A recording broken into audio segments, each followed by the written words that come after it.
नमस्कार दोस्तों, university academy YouTube channel पे आपका फिर से बहुत बहुत स्वागत है। प्रोग्रामिंग फॉर प्रॉब्लम सॉल्विंग में हम बात कर रहे थे प्रीवियस लेक्चर में कंडीशनल स्टेटमेंट की। तो प्रीवियस दो लेक्चर में हमने सिंपल इफ स्टेटमेंट को देखा और उसके बाद इफ इल्स स्टेटमेंट को देखा। आज हम थोड़ा सा टफ टॉपिक है नेस्टेड इफ इल्स स्टेटमेंट, इसको देखेंगे कि कैसे काम करता है और कोई भी कॉम्प्लिकेटेड प्रोग्राम कैसे हम इजी मोड में कर सकते हैं नेस्टेड इफ इल्स का यूज करके। पहले हम देखते हैं इसका definition. Nested if else statement means an if statement inside another if statement. We can place an if statement inside another if statement. मतलब एक if statement के बॉडी में, या जिसको हम ब्लॉक ऑफ स्टेटमेंट कह सकते थे, उसके ब्लॉक में या उसके बॉडी में अगर हम फिर से कोई इफ कंडीशन लेके आते हैं तो उस केस को हम क्या कहते हैं, nested if else statement. Syntax देखिए, यहाँ पे सिंटेक्स कैसे यूज हो रहा है, इफ कंडीशन, ध्यान दीजिए यहाँ पे कंडीशन है। अब इसके प्रीवियस लेक्चर में आप इफ एल्स वाला स्टेटमेंट जरूर पढ़ के आइएगा तो और क्लियर हो जाएगा आपको कैसे काम करता है। तो हम आपसे रिक्वेस्ट करेंगे कि प्रीवियस लेक्चर जरूर देखिए इसका।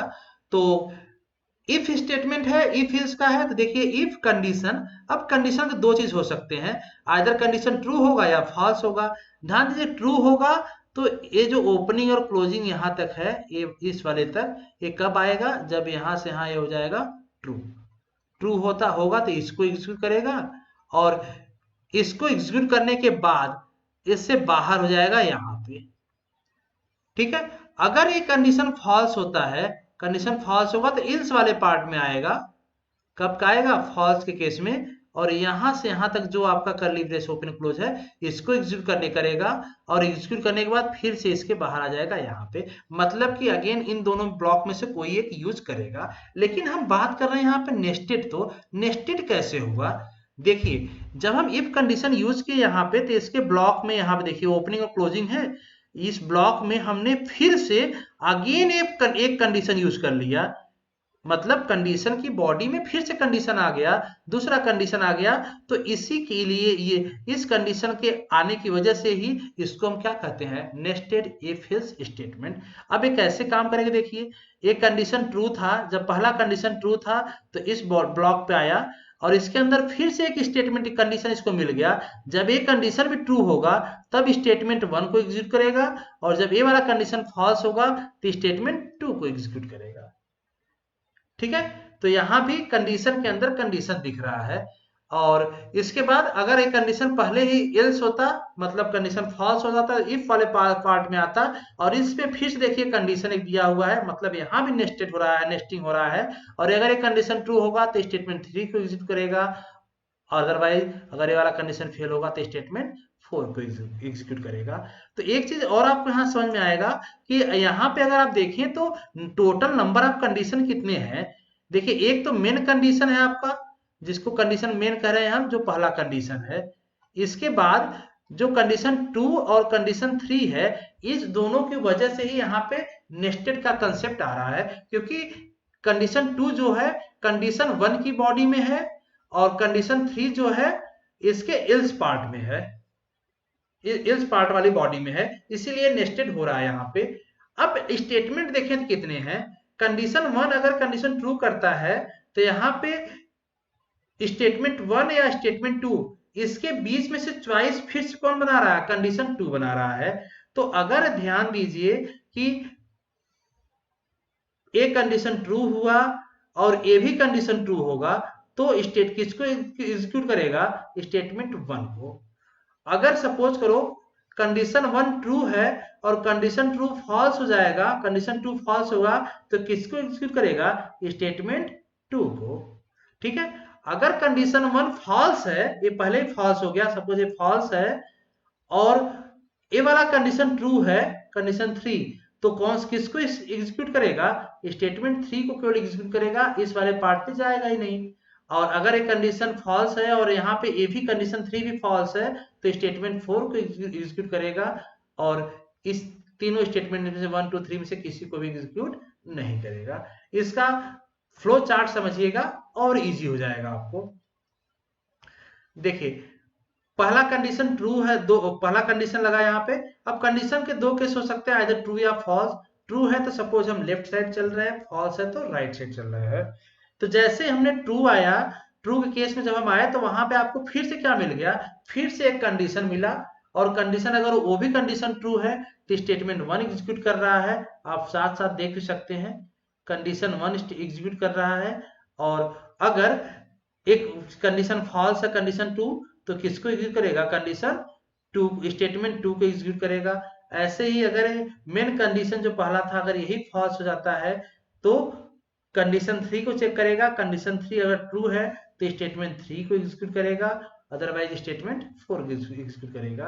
तो इन सभी में से किसी एक ही स्टेटमेंट को एग्जीक्यूट करेगा और उसके बाद कहाँ आ जाएगा, इस इफ के बाहर, इस इफ के बाहर जो भी पार्ट होगा नेक्स्ट स्टेटमेंट वहां पे आ जाएगा।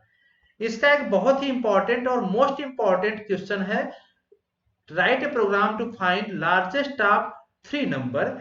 किसी भी 3 नंबर आपको दिया होगा, उस 3 नंबर में से आपको लार्जेस्ट फाइंड आउट करना है कि सबसे लार्ज एलिमेंट कौन सा है। ये मोस्ट इंपॉर्टेंट क्वेश्चन है, ये एग्जाम में डायरेक्टली आ सकता है प्रोग्राम लिखने को।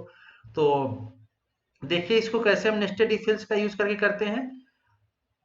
Largest of 3 number find out करना है, मीन्स ये तो समझ में आ रहा होगा आपको, 3 नंबर पहले हम इनपुट लेंगे। तो हमने क्या लिया, integer num1 num2 num3, 3 input 3 variable लिया। एक मैसेज प्रिंट किया, इंटर 3 नंबर। 3 नंबर हमने इनपुट कराया, पहला नंबर num1 के पास, दूसरा num2 के पास, तीसरा num3 के पास। किस तरह से, num1 इक्वल टू हमने लिया 12, num2 हमने ले num2 इक्वल टू ले लिया हमने 15 एंड num3 इक्वल टू हमने ले लिया 11। इस तरह से हमने वैल्यू स्टोर करा दिया। अब इसी तीनों में से मुझे लार्जेस्ट फाइंड आउट करना है प्रोग्राम के थ्रू। तो हम देखिए कैसे करेंगे। अगर आपको इसमें जनरली फाइंड आउट करना है तो कैसे फाइंड आउट करेंगे लार्जेस्ट को, देखने से आप इजीली कह सकते हैं कि लार्जेस्ट 15 है num2 के पास। लेकिन आपके थॉट प्रोसेस, दिमाग में प्रोसेसिंग क्या चलेगा, प्रोसेसिंग देखिए कुछ इस तरह से चलेगा आपका। सबसे पहले एक कंडीशन चेक करेंगे, num1 is greater than num2, num1 is greater than num2। देखिए यहाँ पे कंडीशन 15 और 12 है, num2 की वैल्यू 15 और num1 की वैल्यू 12 है। तो कंडीशन क्या मिलेगा, ये आपको कंडीशन क्या मिलेगा, फेल। जब कंडीशन फेल है तब बताइए इस वाले बॉडी पे आएगा या नहीं आएगा कंपाइलर, इस वाले बॉडी पे यहाँ पे आएगा ही नहीं। ठीक है, अब देखिए जंप कहां कर गया, इस वाले ब्लॉक पे, मीन्स यहां से यहां ब्लॉक पे आएगा। इसके अंदर आते ही देखिए आपको एक और कंडीशन मिल गया, num2 is greater then num3। तो num2 की वैल्यू 15, num3 की वैल्यू कितनी, 11। कंडीशन क्या मिल जाएगा, ट्रू। कंडीशन ट्रू मिल जाएगा तो ट्रू के केस में इस वाले स्टेटमेंट को एग्जीक्यूट करेगा, printed largest equal to num2। तो आ जाएगा लार्जेस्ट इक्वल टू num2 की वैल्यू कितनी है, 15 प्रिंट कर देगा। इस इल्स वाले पार्ट पे नहीं जाएगा, क्यों, क्योंकि ये कंडीशन ट्रू है तो इस पे आ गया। अब इसको एग्जीक्यूट करने के बाद अब देखिए सीधा यहां से आ जाएगा इस ब्लॉक इफ से पूरा बाहर, नेक्स्ट स्टेटमेंट पे आउटपुट आप आ जाएगा 15। तो ऐसे ही कोई भी इनपुट अगर आप लेते हैं, सपोज करो कि हम थोड़ा सा चेंज कर लेते हैं, num की वैल्यू, num1 की वैल्यू हमने ले लिया 15, num2 की वैल्यू हमने ले लिया 17 और num3 की वैल्यू ले लिया हमने 31। अब देखिए यहाँ पे फिर से इस केस में यहाँ पे कंपेयर कराइए, num1 is greater than num2, 15 is greater than 17, condition false है।